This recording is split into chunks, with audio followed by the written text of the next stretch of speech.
Hey everybody, welcome to Kimmel's Irish Pub. Time for another movie review. Tonight's movie, In Cold Light. Never heard of this before. It just came out on demand today. Today's Tuesday for me. I don't know what time it is for you. Maika Monroe. I like her.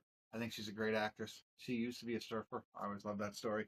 Pretty cool. Quit surfing and became an actress. And she attempts to go straight after prison, but her twin is murdered. And being a witness to the shooting, she is forced to run for her life. Also in this is Helen Hunt is also in this as well. I thought there was one other person, but I don't know. I could be wrong.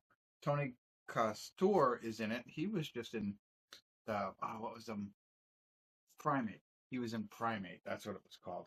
Evidently, he's an award winner. He was also in Coda, so I think he is hearing impaired. But whatever. He's good. Seen him a lot. I see him holding an award in one of his pictures. Anywho, that's what we got for tonight.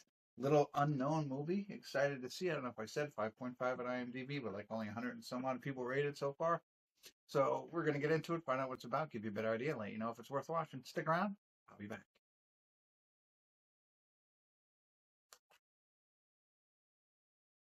Hey everybody, we're at the credits of In Cold Light.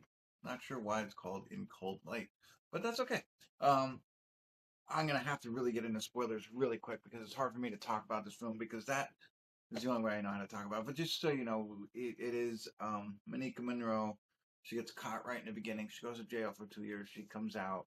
She's trying to be, I don't know if she's trying to be good or whatever, but you know, um, her twin is her brother, and he's the one who gets murdered. And so that's the precipice for this whole movie. Yes, her dad's there too, but it doesn't seem too strange. They just don't seem like they like each other. Her mother had died earlier prior to her going to prison, and so there's a lot of going on, drugs, all that kind of stuff. And that's really what it's about. But I can't go on any further without getting into it um, and talking openly about it. So outside of what I'm about to say and stuff like that, it's your run of the mill kind of, hey, ex-con trying to, I don't know, make it on the outside kind of movie. I don't know. There is a lot of creative, I mean, unique. And so I just have to say, spoiler alert, spoiler alert, spoiler alert. If you don't want to hear more about it, I have to talk about it.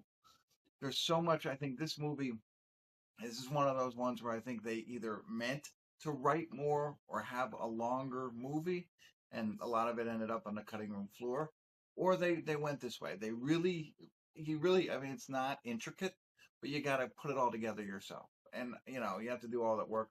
Where it and when it works, so you understand everything that happens, but it doesn't have that credibility.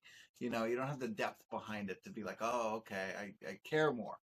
So she gets out of prison, right? She comes back and she goes to prison for what seems like she's dealing drugs. Not even dealing drugs, she's taking drugs. She escaped.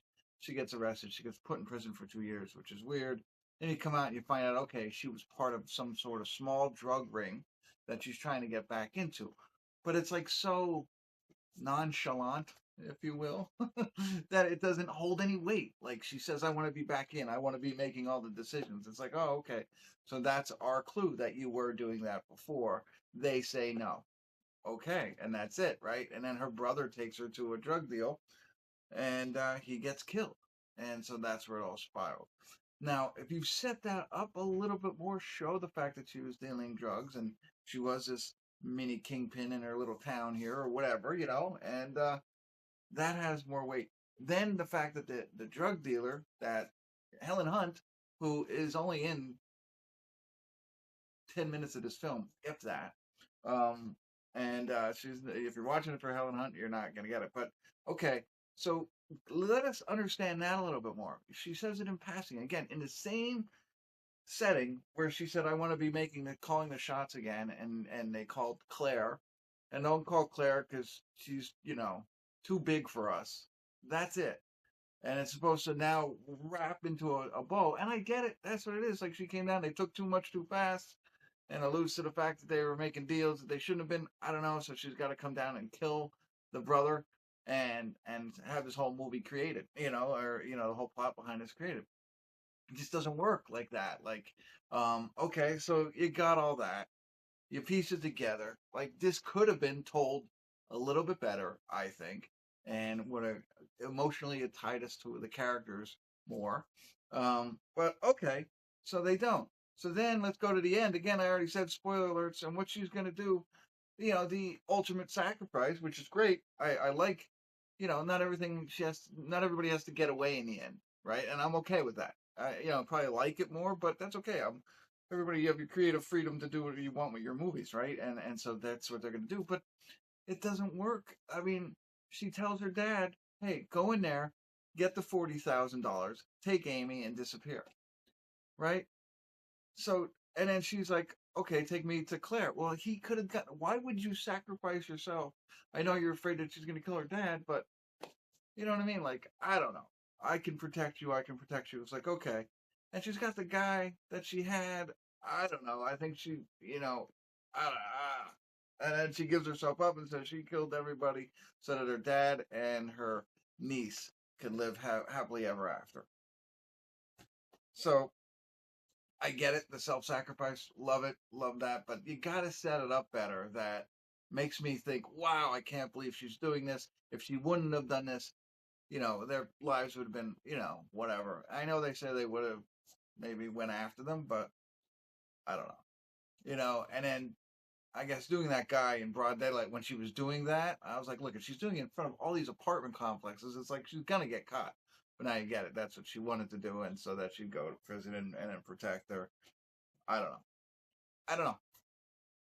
So that I think there's a lot there, and I think there's pieces of this, at least for me, that I enjoyed. I liked it. It's different.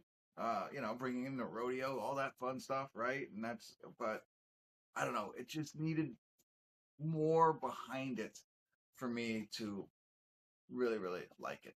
So it was there, and she's a great actress. Like she plays these tough roles, where she's like a tough, you know, drug using drug running girl. I don't know. So there you go. I rambled on enough, and I know I jumped right into spoiler alerts, but you would have heard me hemming and hawing this whole way without being able to speak openly about it. So there you go. Check it out. Let me know what you think. If you've seen it already, hopefully you've seen it before you watch all this, and give me your thoughts. All right. Thanks for tuning in. Kimmel's Irish Pub.